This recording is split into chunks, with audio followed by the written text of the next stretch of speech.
All right. Good evening, everybody. Welcome to the stream. Tonight, I bring a treat for you with some in house action from the Phoenix Rising organization. Tonight, we have Phoenix Rising Topaz versus Phoenix Rising Citrine. For the remainder of the game, I will probably refer to them as Topaz and Citrine. Um, Phoenix Rising Topaz called the toss and lost, so first pick went to Citrine. So Topaz banned Garden of Terror and Cursed Hollow, and Citrine banned Tomb of the Spider Queen and Battlefield of Eternity. And Topaz chose uh, Volskaya Foundry. Now, this match has good ramifications for both teams. They both needed the wins. It would help them out immensely. Currently standing, Topaz is currently in ninth, so getting at least the win would move them into definitely playoff contentions. And Citrine is sitting fourth with 13 points, so they're looking to get their lead. And if they manage a domination, they would be tied for first place with 16 points. It's going to be an exciting match to watch, for this Southeast Division B series. Let me see if the teams are ready. I will let them know, and we can get right into the action. Just give me one sec.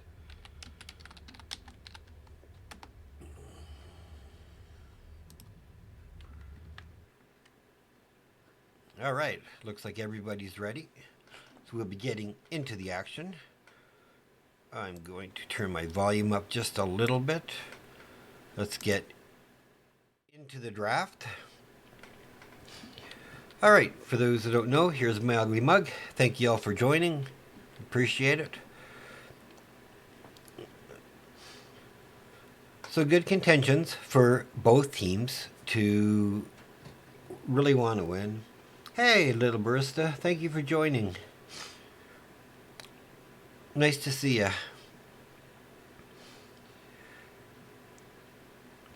For those who don't know, Little Barista is the healer for Phoenix Rising Amethyst. Currently a Division E team, although her healing capabilities probably puts her into like Division A heroic, right? Maybe even Nexus. I think she's one of the strongest healers I've ever had the opportunity to play with. And a few months ago, she played in a tournament and actually finished second with her team. It was a girls' gang squad tournament. So she healed her butt off, that's for sure. So we're starting off with a Last Vikings ban. So no shenanigans going to be taken on board for Topaz. And I mean, although this game is serious, I can expect both teams are going to have a lot of fun with what they're doing. So I'm really excited. I expect the bands to be all wacky.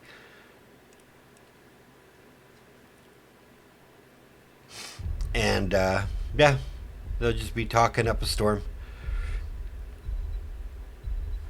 So like I say, I'm looking forward to it. I should be joined in a little while by Bloody924 or Meat Drapes or Bloody Drapes as others may know him. Bloody924 is his Twitch channel. He's also a caster. He's just taking care of some personal stuff quite at the moment and hopefully said he would join me shortly. So we will hope and see if that works. So we're followed up for the first final bans of Sylvanas and Uther. So no double healer, shenanigans, and Sylvanas. She has great push if she's left to her own devices. I mean, she can go somewhere where a Triglov isn't and get work done. First pick of Cassia. I can definitely agree with that. Now I'm wondering if we're going to see a Sonya pick here. Right, I'd like to think that if Topaz locks a Sonya, she's really strong right now, especially with her slam build. So I'm surprised to see what they're going to take. I think they would grab the Sonya. If not, I think Citrine's going to pick it up. So we have Stukov and the Sonya ban. Almost like I know what I'm talking about. And no, guys, I'm not reading up a script. That would make things even worse. Alright, so now we have 2-3 picks for Citrine. And what I'm looking to see here, they don't need to worry about a healer now. So they could go for their damage. So they took Joanna and Kuromi. Everybody knows Rain loves playing Joanna, especially on this map. And just in general. So now we're to the final ban phase.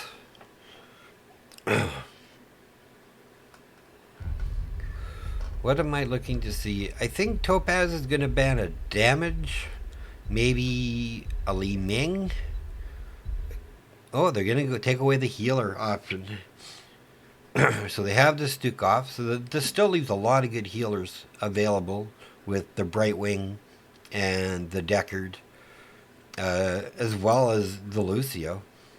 I mean, and right now, just by what I'm seeing, I really like Citrine's build. They have strong tank, strong in-your-face melee, and they have strong poke with Chromie. However, their final ban is the Diablo, to take that off the map. So, but again, that still leaves like ETC, May, Garrosh. I mean, there's still a lot of strong tanks out there that can be chosen. However, we'll let the countdown go down and see what they take for their 3-4 pick. Oh, the Kel'Thas and the Imperius. So they definitely have lockdown.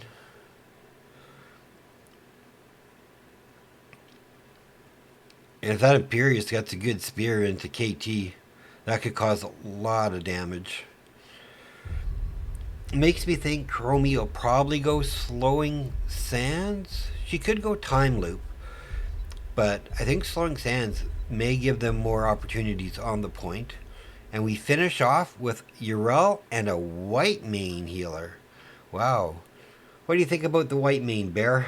You like that pick? Or oh, and we have a Varian. Possibly a Taunt Varian, maybe?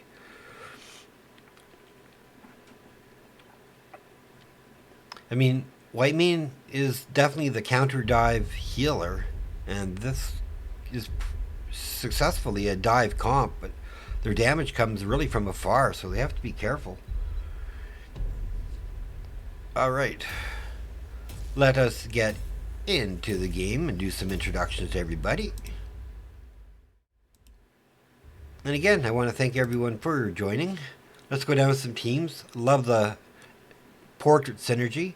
We have Lothar playing Kel'Thas, Dost on Imperius, Poke Flute on Stukov, Bishop Mist on Varian, Jobber on Sonya.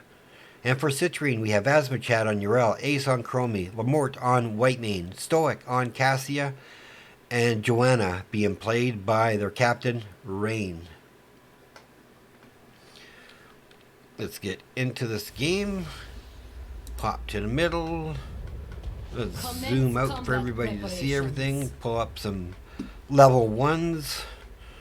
So far, we do see the Mana Addict by the Kel'Thas. It's always a good safe pick. And we have the Lion's Maw picked up by the Varian. So I think that's really showing that it's either going to be Colossal Smash or Taunt.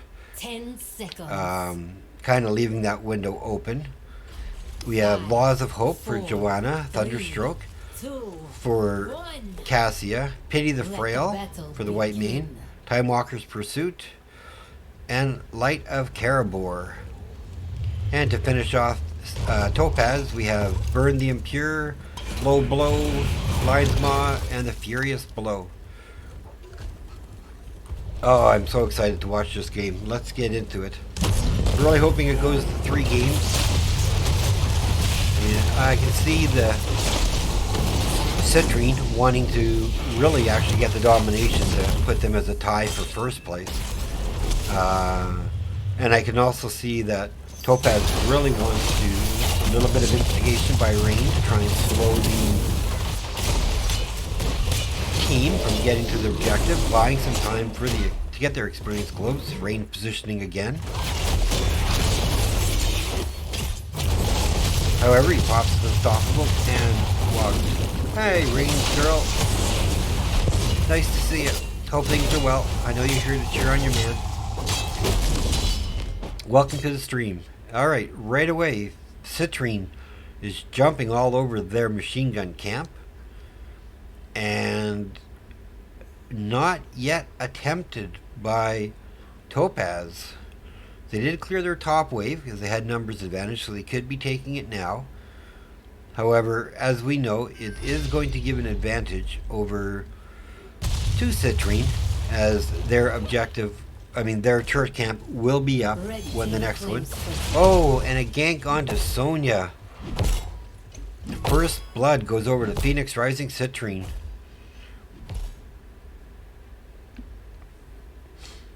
And still no attempt at the camp. Lothair is just trying to play. And Asmochad is setting up a little single party bush. Waiting for his team. Oh, he's just going to come in and get globes. Sonya's on her camp now. Which is good. They will have it for the objective, which should be called in about 15 seconds. And see what the action is up top. No one going for the healing beacon yet. Nor the airplane camps. Just continuing to get the soak. And right now, just under half a level by the time all the soak gets picked up. But sixes are going to be hit by... oh, they're going to get him at about the same time. Oh, I thought Topaz was going to get their pickup, and right away they're on the healing beacon. We do have a taunt variant in play now, so that's going to help.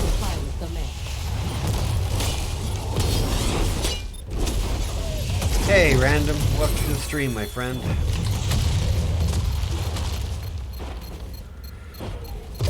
So channel is being started by Citrine.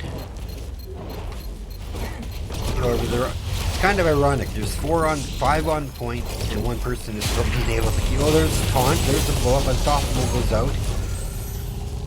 And Rain manages to escape. Airplane camp is sent. And there is some channel now starting for Phoenix Rising Topaz. I'd like to ask who people are cheering for. We already probably know Rain's girl is cheering for Citrine, but how about the rest of you? I am doing well. I was going to ask you to co-cast Random, but Drape said he wanted to. He just needed to take care of some stuff, and he was going to join hopefully the next game. So I decided to let him do that. And he's been having some real life stuff going on, so I just wanted to give him a break from reality, much like I need to do, and casting is a great way to do it. 7's online for both teams, and they are trying to get that channel. They get the taunt, the Unstoppable gets popped, silence goes out, Rain manages to escape away with the help of the escalator. Asmochad knocking people around as Urel likes to do. Slowing Sands is the ultimate picked up for Chromie, and she does take down Stukov. Jobber spinning to win and running for his life. Asmochad's all over him. He's like, I don't care where you go, I am your friend. So the first Triglob is picked up by Phoenix Rising Citrine, and they have Whitemane and Chromie in it. So let's see what they plan to do. Looks like they're heading top.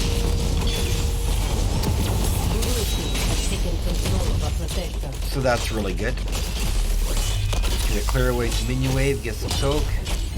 And they are getting closer to level 10. The 10 should come online with what they plan to do for Citrine. That gets them a little closer. Triglob, though, is just being eaten alive.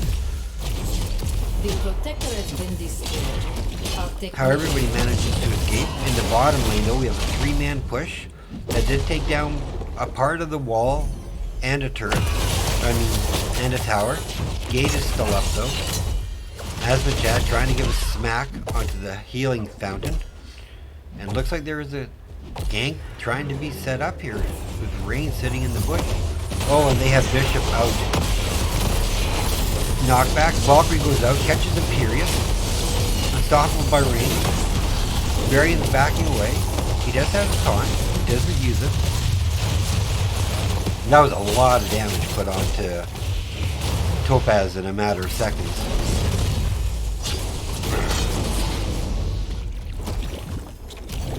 Alright, so 10s are online.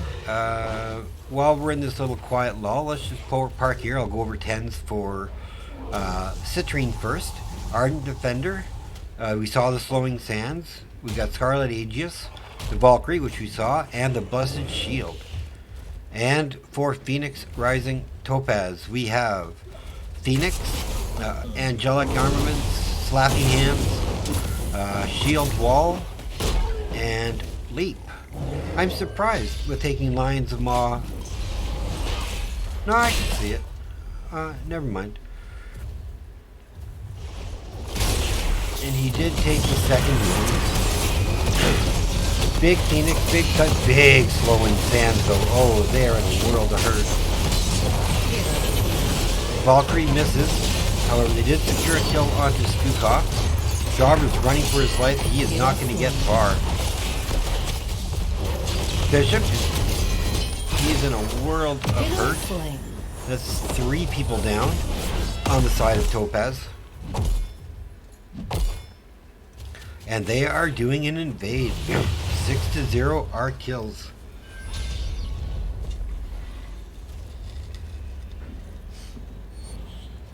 So early game, I definitely have to give the advantage to Citrine. They are playing this game and map like a team. Kalthos finishes his quest, so at least now he has that shield. That will help him. Triglov's being called north, and they are already setting up to do damage in the bottom by taking out this bottom fort. So whatever they want to do with the Triglov, they can do. Taunt on Dasmachad. He's gonna finish the fort off.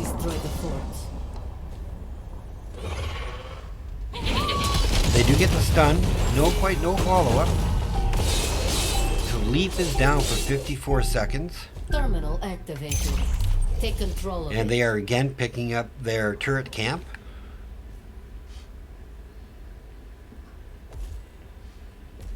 So far, the play is working for Phoenix Rising Citrine.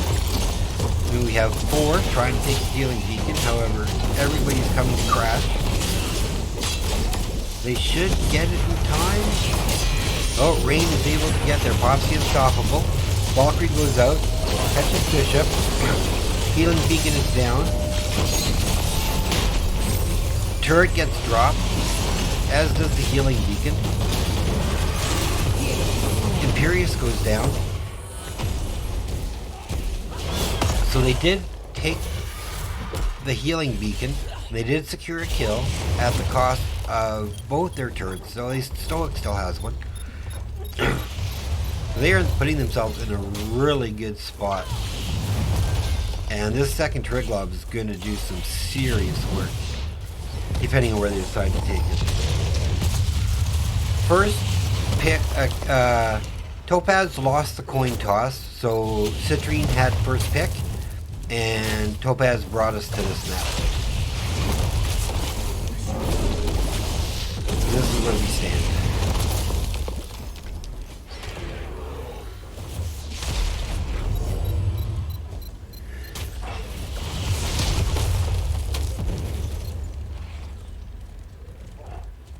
It looks like Citrine is going to try and duck out and try and get the level 16. Oh, that was tough. Citrine 16, so close.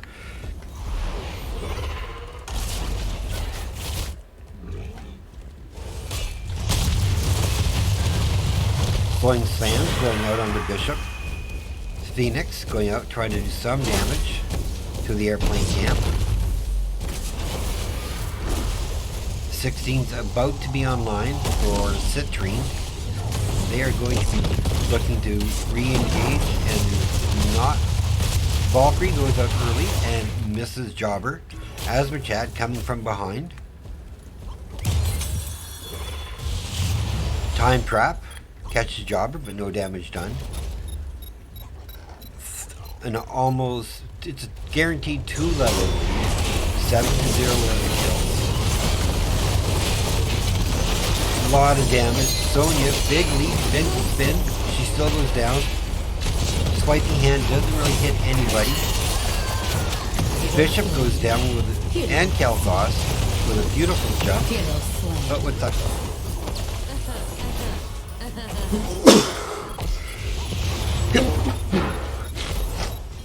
Sorry, a little bit of a sneeze there. So they go in to get the Triglav. Top forward is down. The question is, do they want it to try and, with 3 people down, they can easily pressure top keep. Which looks like they might be doing.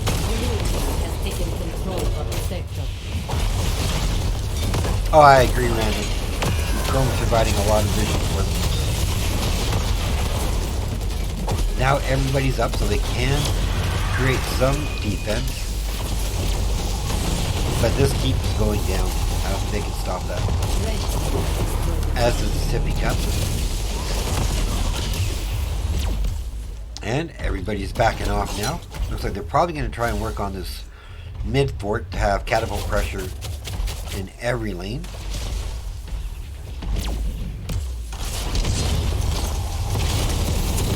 White Mean jumped out, so it's just rain in the Triglav.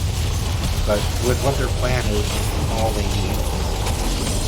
They're going to get rain trapped out. Pops is unstoppable, which isn't caused by anything. 17s now are online, almost 18s.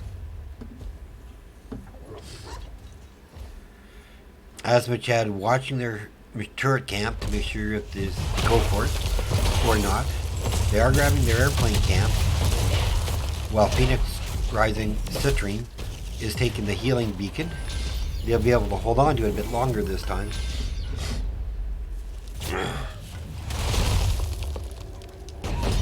But they do have vision. Asmachad's there. And they are just blowing their way onto the point. Taunt on G-Rel. Pops her protection. Imperious goes down. Turret does get picked up by Asmachad. So 12-0 in kills. Level 18 to 15, all on the side, favoring Phoenix Rising Citrine.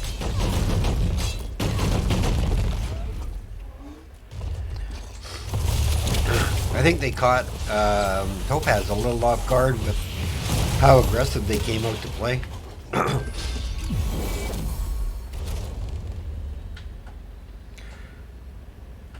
And also, though, you know, Citrine is sitting 4th in their division, so if they get a domination, like I said earlier, they will be tied for 1st place.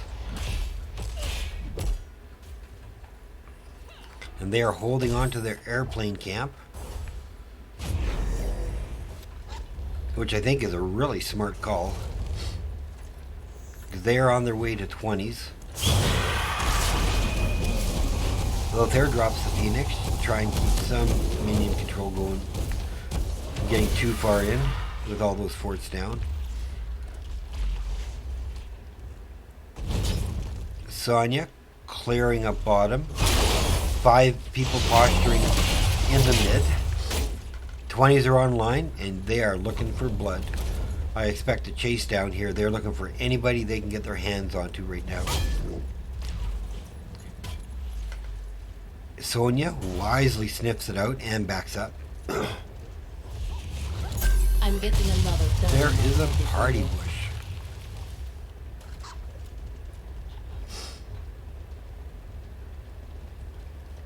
It's like their spider sense is tingling. They are looking like they're going on them. Shield goes out, just a scare tactic. 9 seconds to the control point unlocks. But with 20s not online, I believe Topaz is just going to have to give this Triglav up, especially with the beautiful timing with White Mean capturing that airplane camp top.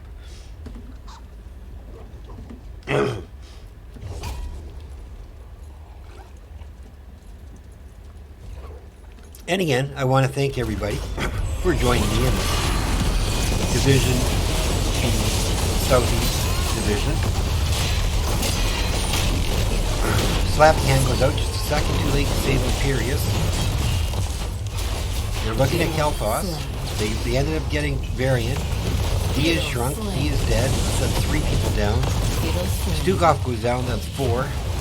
Both they're the only one up. And I think they're just going to bypass everything and go core. That's usually the strategy that Citrine likes to do. They do have 30 seconds, so there's not a lot that can be done. We're at 80%, 60%, 40%, 30, 20, 15, 5, GG, 16-0.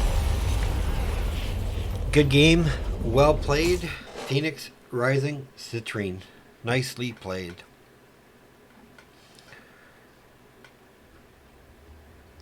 Alright, so, I mean, 16-0 in kills. Let's see, I mean, the damage was there for both teams. Stukov still put out 32,000 healing. The Slappy Hands were good.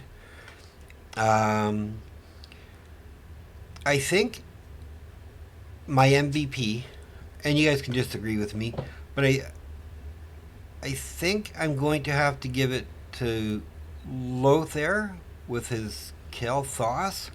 He did have some good gravity lapses. It was a shame they weren't able to secure the kills, but I think their Kel'Thas did extremely well. And without a doubt, I am going to give my MVP. I could give it to Rain. His Joanna play was beautifully outstanding, but I'm going to give it to Asmachad and his Urel play. That was just exciting and scary to watch. Alright, so let's get back to here. Let's go and update our map. There. Alright, let's go to our, get everybody caught up on the map. I agree, random. Alright, so they did win the first map, so I'm going to leave and get ready for till we see what the second one is. While they work it out, I'm sure they'll send me an invite.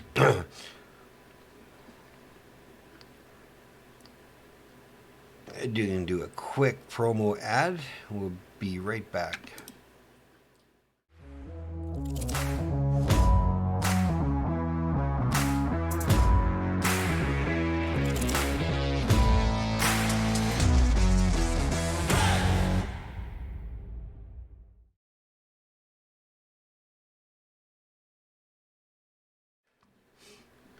Now, I'm going to try something while I'm waiting to get into the lobby.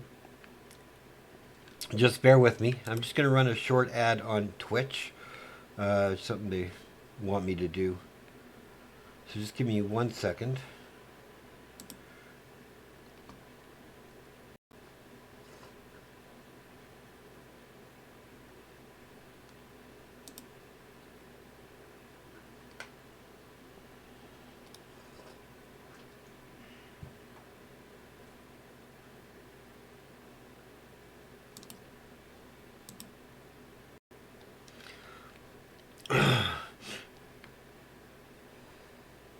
All right.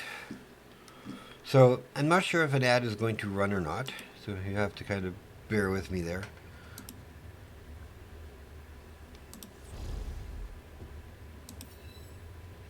Oh, there we go.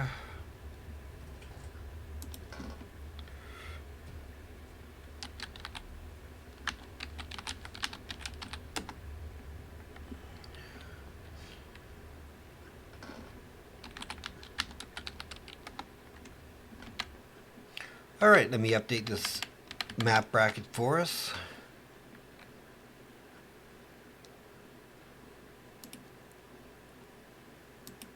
That was picked by them. So yeah. we looks like we are going to Alterac Pass, chosen by Phoenix Rising Citrine. So I tried to run an ad through Twitch. So if it jumps to an ad, I apologize. Um, I thought it was just going to play the ad while I had the downtime. It doesn't seem how it's going to be working, so let's just deal with it. But I do want to thank everybody for joining in and being part of the conversation. I really appreciate it. So, what do we think? Do we think Topaz has what it takes to come back into game number 2? I like to think so. Oh, and there is a roster change. The coach for Phoenix Rising Topaz, or for Phoenix Rising Amethyst, Shogun Misa is going to play in this one.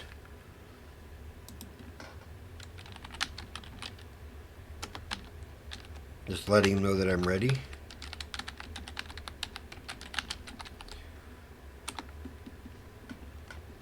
Let's go back to our screen here.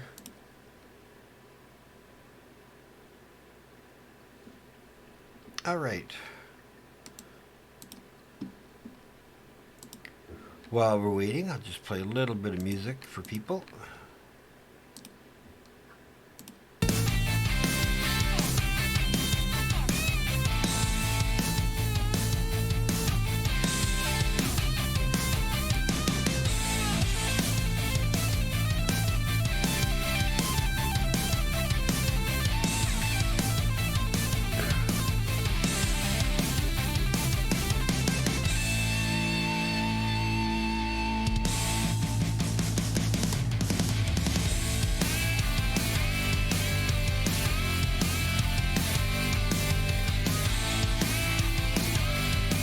I'm also curious, how were the volume levels last game?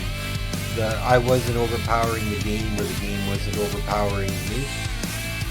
If you guys don't mind.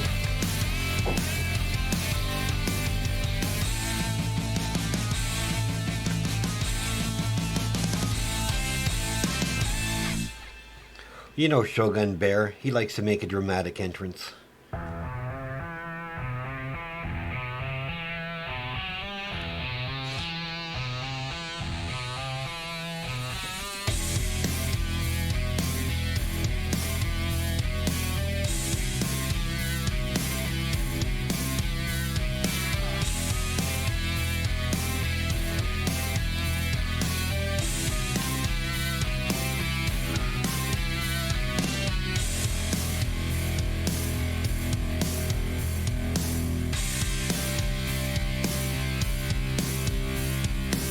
Awesome. Thank you.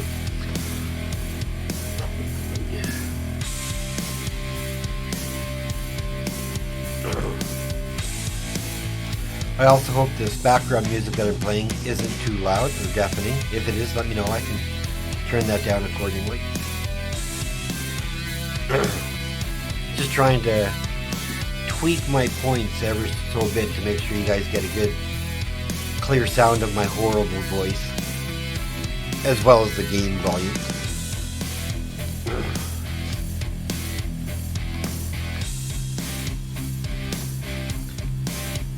Alright, so currently the teams are, well, at least one member of the team needs a short break. I guess he forgot to leave his jug by his table. So they're doing their thing. And here we go.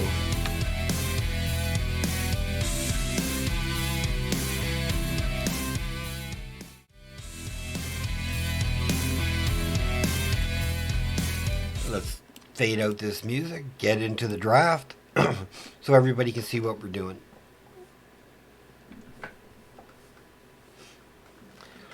So what are we saying? Are we thinking, Bear, that Shogun is the X factor for the team? Think he can bring this around and get a W?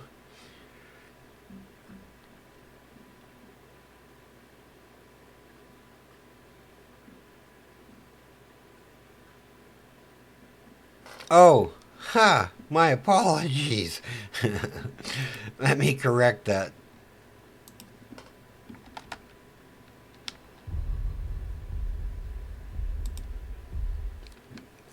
I hope that's better.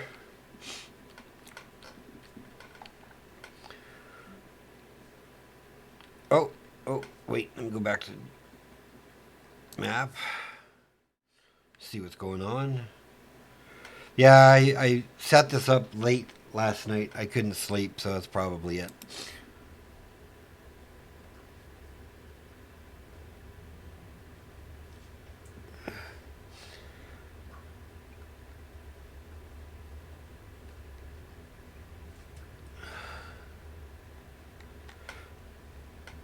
Alright, looks like I'm ready.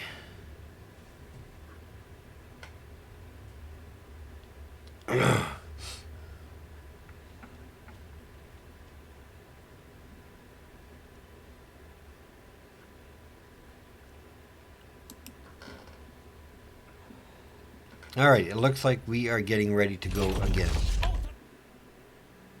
So let's get right back into the draft screen for everybody.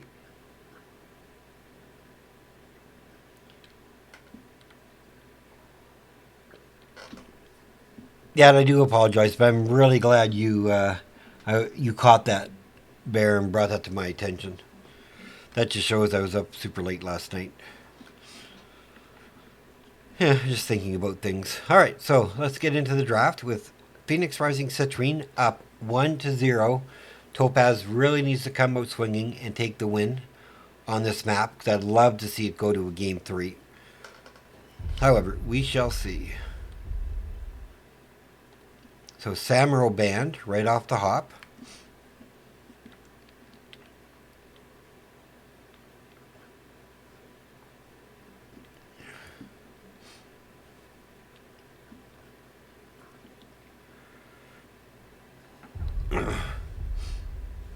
I think also Shogun could bring out the Tychus and do really well.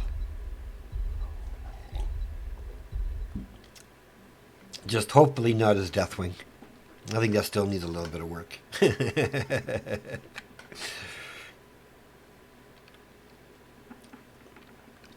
Alright, so we have a Cassia ban. So they're taking away that first one. I wonder if they're going to ban Sonya next.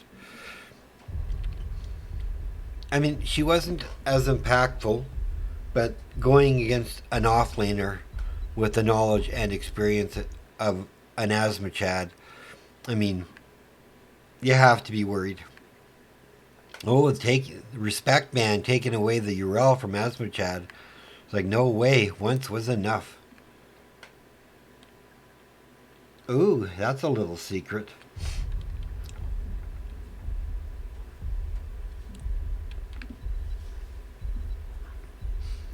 He is my teacher after all for... Oh, and they... See, you can't say that, Bear, because Rain's wife is in it. So she's probably shouting to him, ban Abathur! Ban Abathur! I'm only teasing you, Rain's wife. I know you wouldn't do that. Purposely.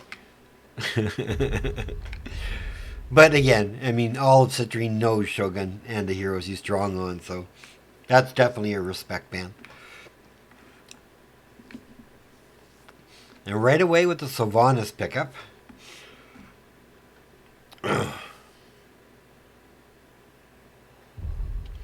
Oh, and they do get their Uther comps. This should be exciting to see. And a Falstad.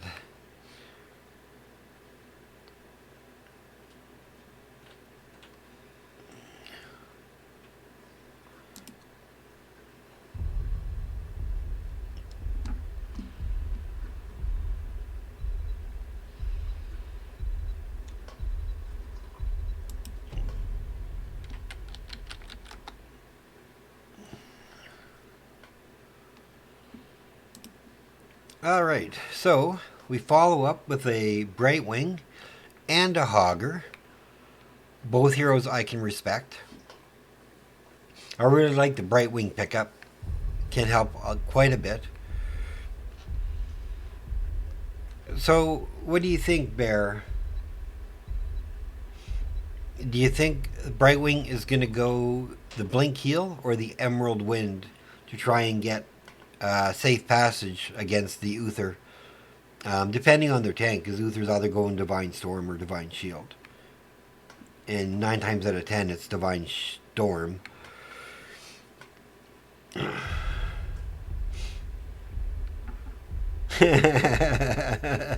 Right. Thanks, Rain's girl, for clarifying.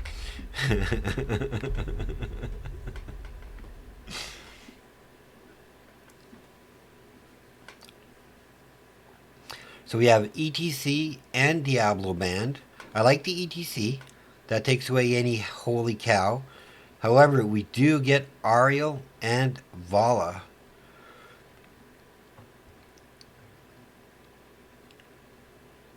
And Vala is a great battery for Ariel. Wow.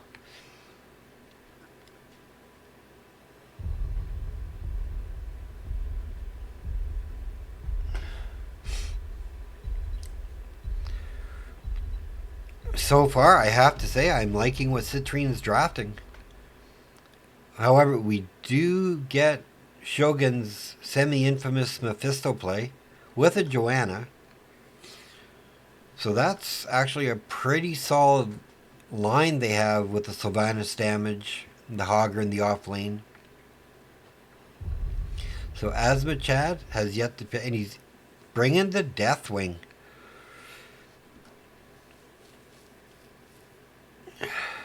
Man, all that months ago, I started playing Deathwing, and nobody played Deathwing, and I loved using him because he was a surprise factor.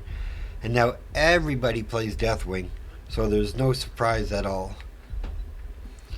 It's almost like I should deserve an award for bringing Deathwing back into the meta. I think. But that's just me. I agree, Bear. I don't think it'll be Emerald Wind. All right, let's pop into the game. And we have Jobber on Joanna, Poke Flute on Brightwing, Shogun on Mephisto, Bishop Mist on Hogger, and Lothair on Sylvanas. And for Citrine, we have Stoic on Falstad, Ace on Vala, Asmachad on that beautiful Deathwing, Rain on Uther, and Lamort on the Ariel. And I want to give a shout out to Lamort as he started picking up casting. He's co-casted a couple of matches with me now, so I really want to shout out kudos to him in his goals to maybe want to take on casting. He's done a really good job with me so far.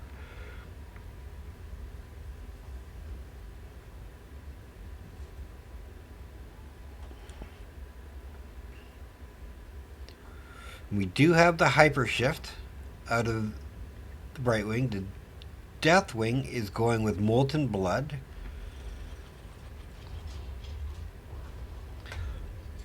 So, looking at the team comps, who do we feel has the better advantage for the win on this map? Do we want to give it to Topaz, or are we going to give it to Citrine? Is this going to a game 3, or is Citrine going to get the domination they're fighting for?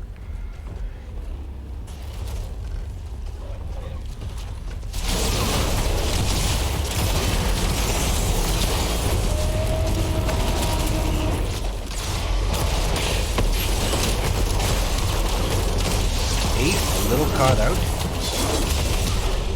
Good poison damage for the double heal. Hogger right away goes to the top lane. I can respect that. I mean, putting Sylvanas against Deathwing is definitely putting Deathwing at a disadvantage. Sylvanas' mobility is only 8%. Right away, Deathwing's trying to, no, I don't think I want that.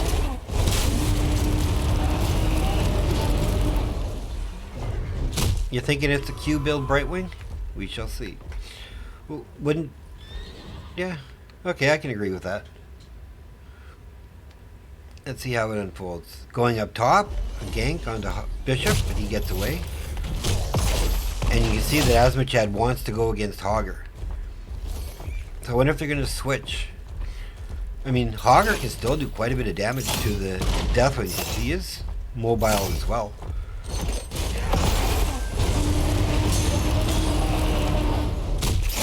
Oh, a little too much tower damage. Gets the stun. He is caught and there is 3 people on him. Does he have his spin? No, not in time. Sorry. Hogger is the first to go down for the game. However, 4s do get reached just slightly ahead for Topaz. I really think they want to rotate that Sylvanas up to deal with the Deathwing.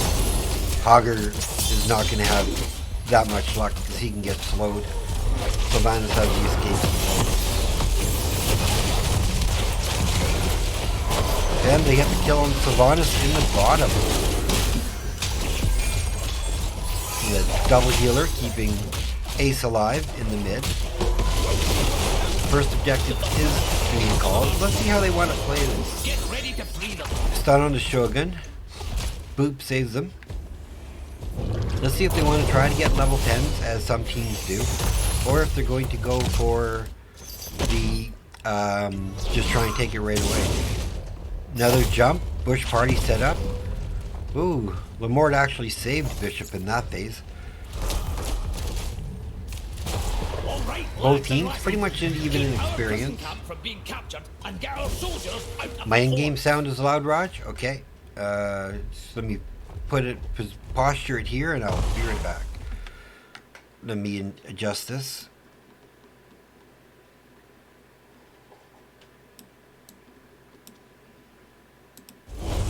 So hopefully this is better. Just let me know.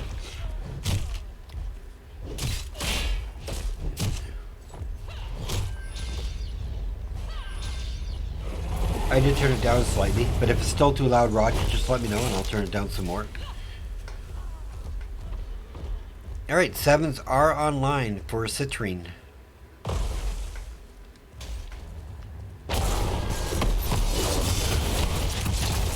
They're trying to push 3 in the bottom. Trying to work their way to 10s. It's still the 3 versus 1.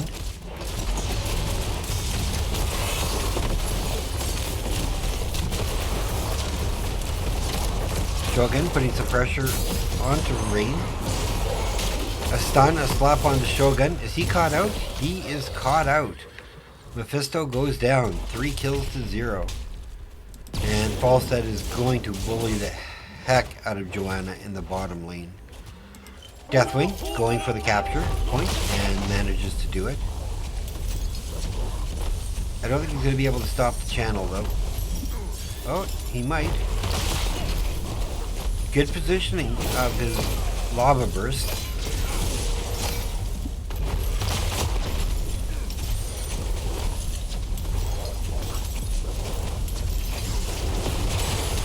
They did. No, they didn't manage to stop it. Good stall by, poker flute, managed with 2.2 seconds left. Hogger does go down though. Shogun gets safe, unable to stop it. Jobber goes too far in without his unstoppable. You should have just tried the flashlight that one.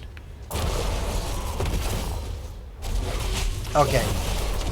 Like I say, I'm trying to tweak my sound controls, so I need any input from you guys. If it's louder or too quiet. I mean, and if you still feel it's loud for your ears, let me know. I can turn it down some more.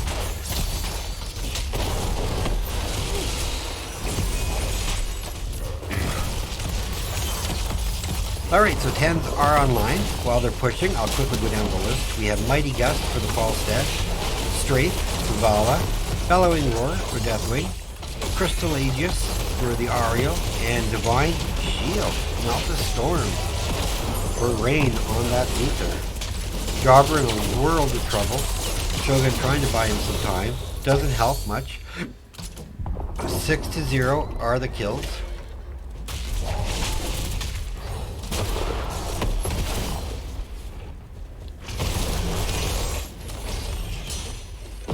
Chad's just hiding. Gets a stun.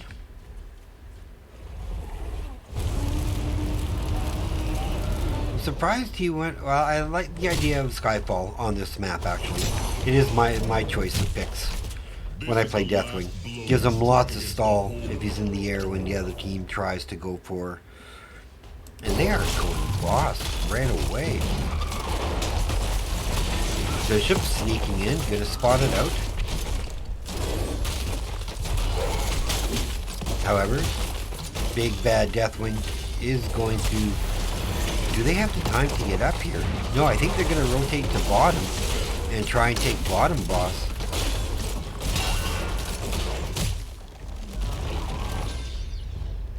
And they are going to have to do it quickly though, because there is an army on its way down to them.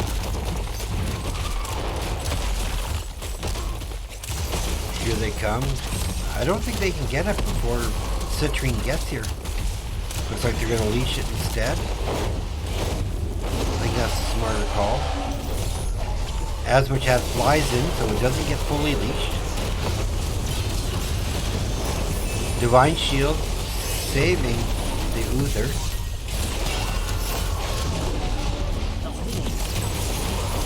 Hogger dies. 13th are online for Citrine. Mephisto's going to go down. Jobber's going to go down. So that's 3.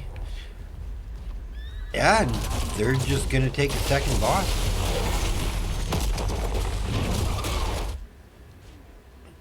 And there is nothing I think that Topaz can do to stop it. I mean, the boss is not going to get much value in the top lane. He's dying pretty quick. But he pushed that lane out rather greatly. So yeah, they need to try and get a push back to buy time with the objective. And they still have to defend bottom boss. So I think what they're doing is really smart. They're pushing the lane out as far as they can. Think it's safe, you know, for when if the objective comes. Deathwing does get the channel. They are going to have to deal with bottom boss. I mean, they only have one fort that's in mid to protect them from. So they are taking their camp. You're going to let that give some mid lane pressure. 15 seconds on the objective total. Boss is dead, so if they have a play, this is the time. They see Falstead top, but he can fly. 2 seconds. Looks like they are going to get... They did not get the stall in time. They get the kill at least. They do get Uther. Rain has fallen. Rain has fallen.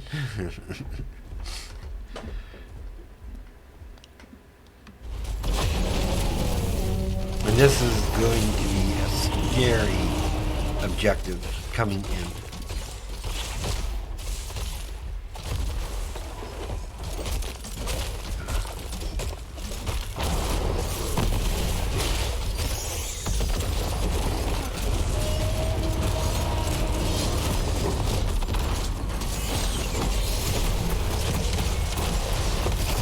Are they going to go on the kill for Ace, or they're just going to try and take care of this middle objective?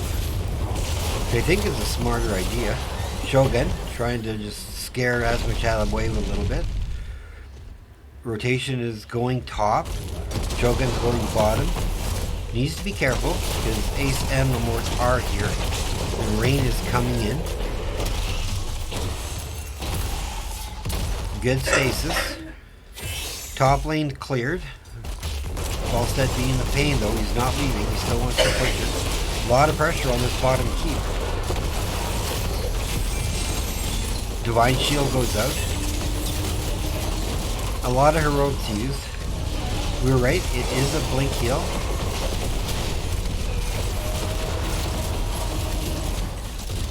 Asmach taking tons of damage. Lothar just jumps in saying, I don't care, I'm taking you out. Can they get Rain and Lamort? They get Rain, they get Lamort. They do get Sylvanas, but they have 3. Here comes Falstead from the back. Gust whiff.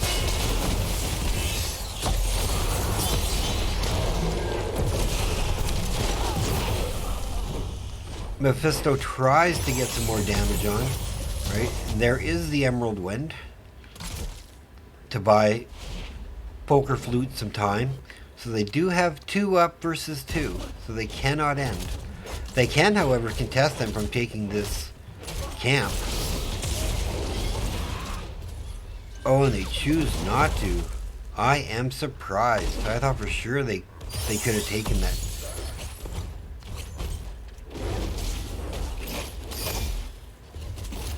That's something they need to deal with. Everybody on the side of Citrine is up.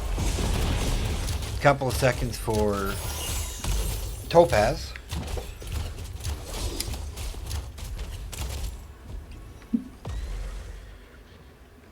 And if this is the final game, please stay tuned. I'll be doing a winner's interview with one or more from Citrine, as if they do pull off the win.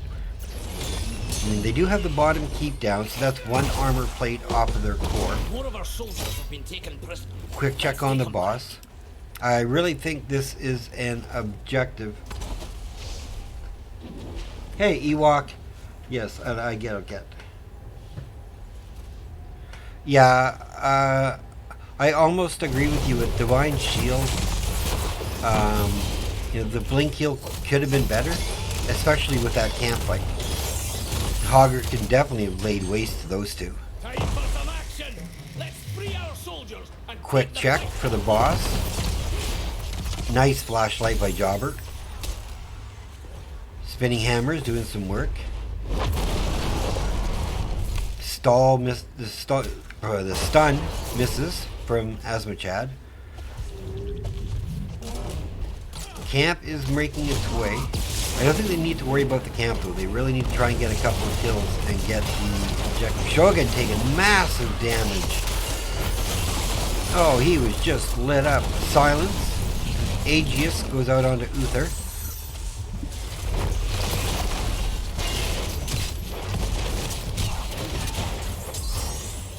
Yeah, I would agree with you, Bear, actually. I mean, I haven't seen really any value of the Emerald Wind. Brightwing isn't able to get it close enough, and Asmachad's just going to say, okay, well, you sent my friends away. Dragon versus Flying Monkey. Or Fairy Dragon, right? Yeah, that's what she is, Fairy Dragon. But in this case, a baby Deathwing. But yeah, let's see. And we all know when son challenges father, 90% of the time, son always loses. Referring to the baby Brightwing skin that Deathwing's using. Or that Brightwing's using, sorry. I love the stall by Asmachad to make sure it's just not going to happen. And they do get it. And 20s are online, 14-4, 15 minutes into the game. I mean, 2 almost picture-perfect games played by Phoenix Rising Citrine, and I really have a feeling that this is going to be this, unless they need a miraculous defense, they need to get kills. Wind Tunnel doing massive damage, Brightwing goes down. Bishop with a smack, he's going to be in a world of hurt. Pops is unstoppable to get away. Stoic's all over him. Jobber in a world of hurt, doesn't have unstoppable. That's 2 down. Camp is now taking out mid-keep. So there's 1 armor plate left for the boss, which is going to help some, but not with 3 people dead, it's not. Make that 4 people, 5 people. That's a team wipe. This is going, I honestly feel, it's GG going over to Phoenix Rising Citrine with the domination. Good games, well played by Phoenix Rising Citrine with the domination, putting themselves into first place. That was really well done. So let's looking at the numbers. My MVP, I think, for Phoenix Rising Topaz, I think I have to give it to Lothar. He made some really dangerous plays by diving in to secure some kills. So I think I have to give it to Lothar.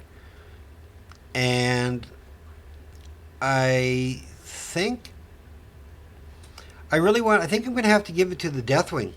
Everybody played really well, but Asmachad, just knowing how to play Deathwing to get the stalls onto the camps, really without being there, I think that's how I have to go for my MVPs. You guys are welcome to share yours, but let me update our standings and get all that up, and then let's go to our map screen that everybody sees. So we have the 2-0 domination for Phoenix Rising Citrine. And I am joined by the man, the myth, the legend himself, the captain of Phoenix Rising Citrine, Rain. So, my friend, how are you doing? How is the team feeling? Feeling great after that. It's hard not to, right? I agree. I mean, holy, you guys came out and literally dominated them. Like, you took the word domination to a whole new level in both those games. I mean, was that your plan? You guys just wanted to come out, you wanted the domination, because you knew getting those 3 points literally puts you in a tie for first place now. Yeah. Feeling really good about our position in the standings because I think we have less games played than the other person who's tying us with first place. I think so, yes.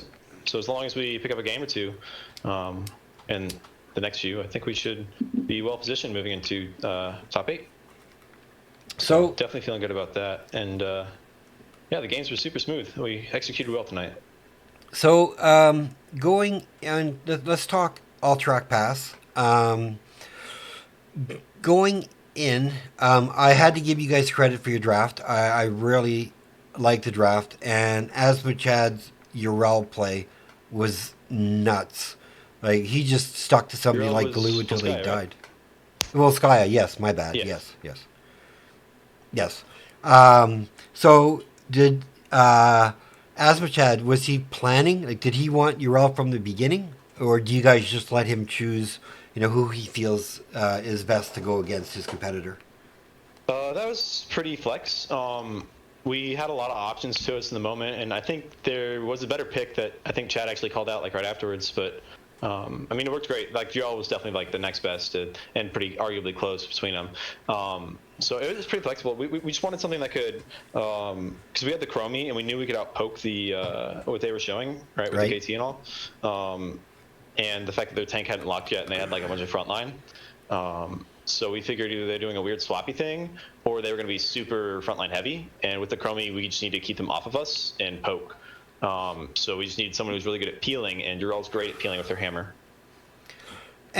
So was taking the white main, were you guys feeling they were going to go after you saw maybe the Imperius, that they were going to go try and do a dive comp on you? And that's why you went white main?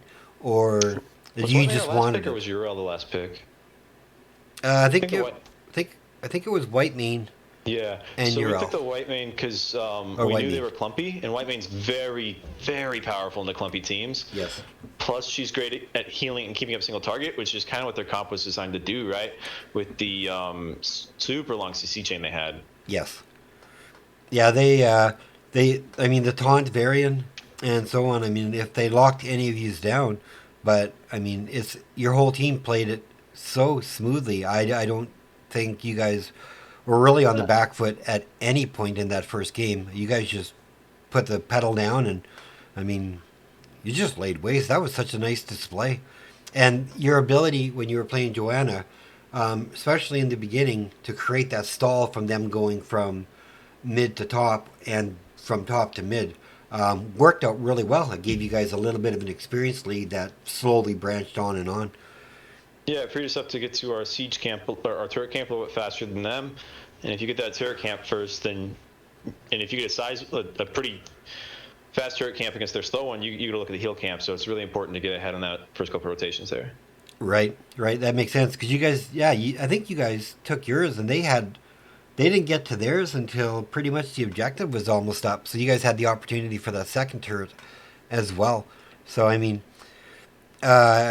just, you guys, oh man, anything you want to share about how you guys played the map? Any strategy you're willing to share with us on how you guys did that?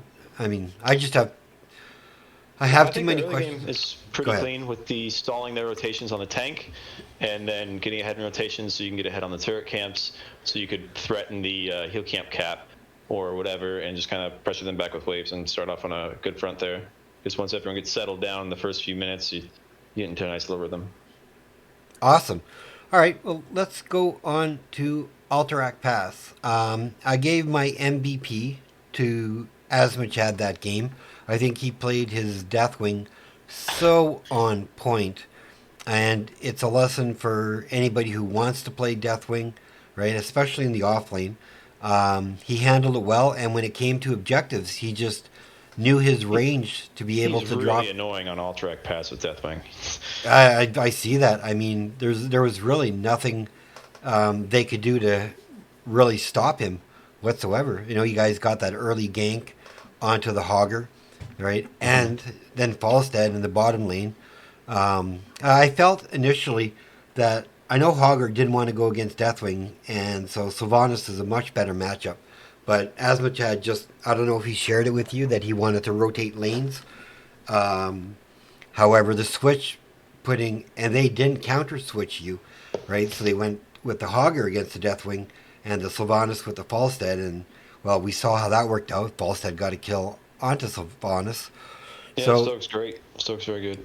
yes, I think it was mostly about setting up our global away from the objective, so that way we could play the stall the objective and threaten the global in, so they can't overcommit and overstep, pushing us off, because we can get to fly up and have them overextended for a quick 5-on-4 or 5v5 with great positioning for us, um, or and have that option to keep soaking. So just kind of get them that early catch 22 well, was the main plan. were you surprised they didn't swap the Hogger and the Sylvanas to keep Sylvanas on the Deathwing with the Uh, Hogger on the offlane, or no? Nah, I don't think that's too important. I think it's really hard to make rotations happen on that map that size. So just mostly, um, I think they just wanted to not miss soak and keep playing so simple. So I think the matches were fine.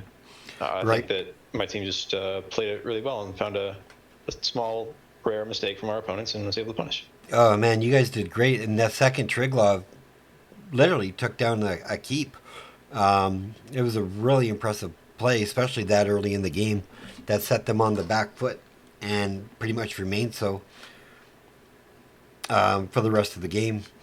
Um, so, with Alterac, did you guys have a plan going in with your draft, or were you We had a guys couple options. This was one of them. Yeah. right?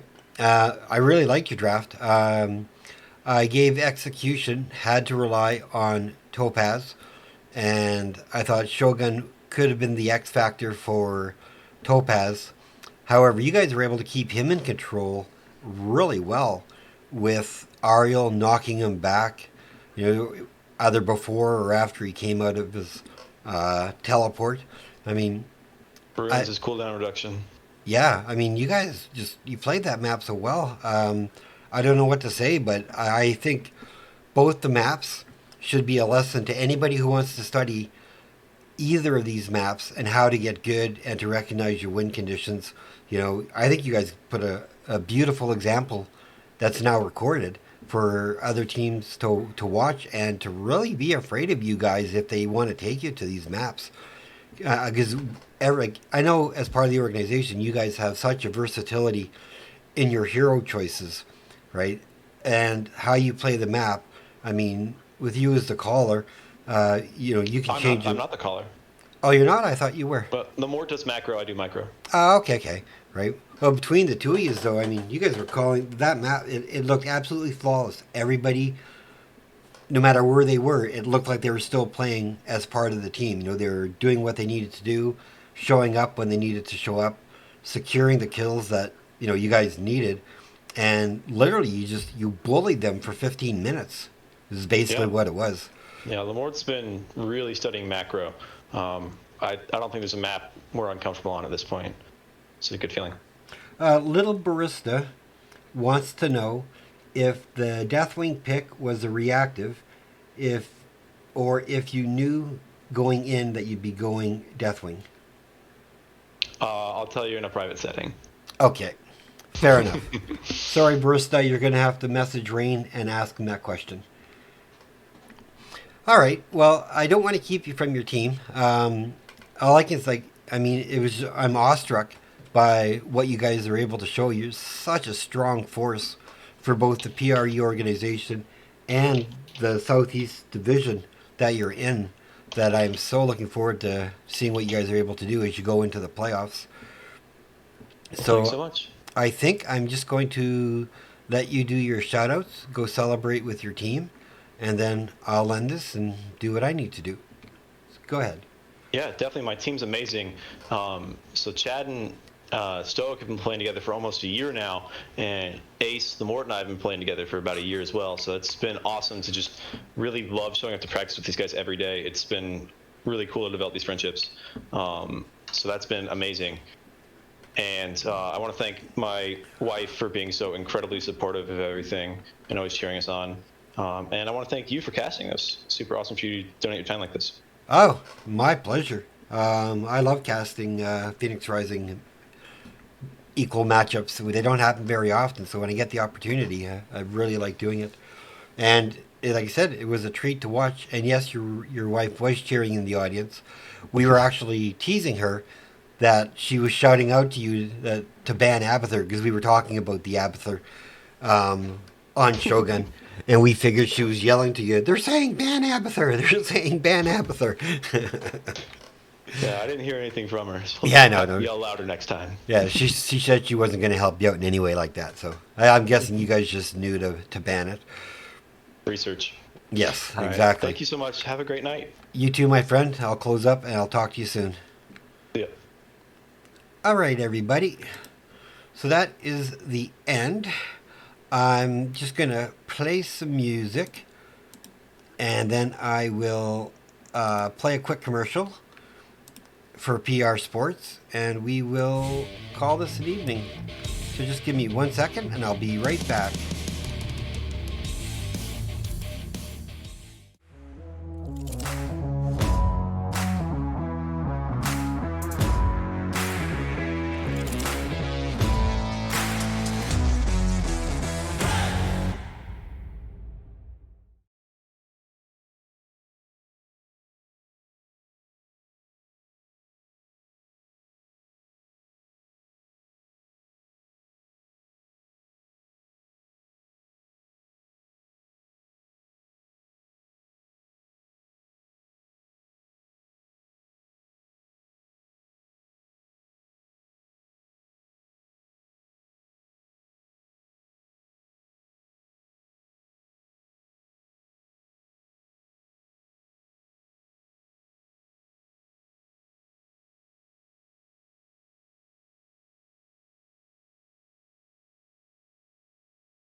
My apologies, I was muted.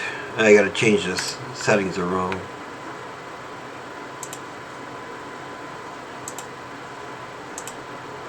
I haven't used this channel in a bit. I'm just gonna go back to here.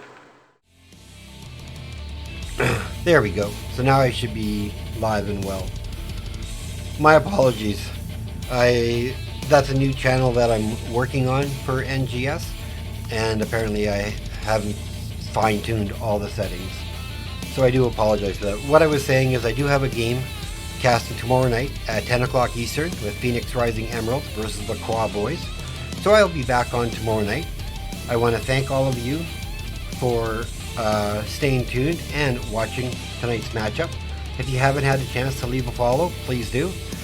And on that note, I'm going to I'm going to thanks, Ace.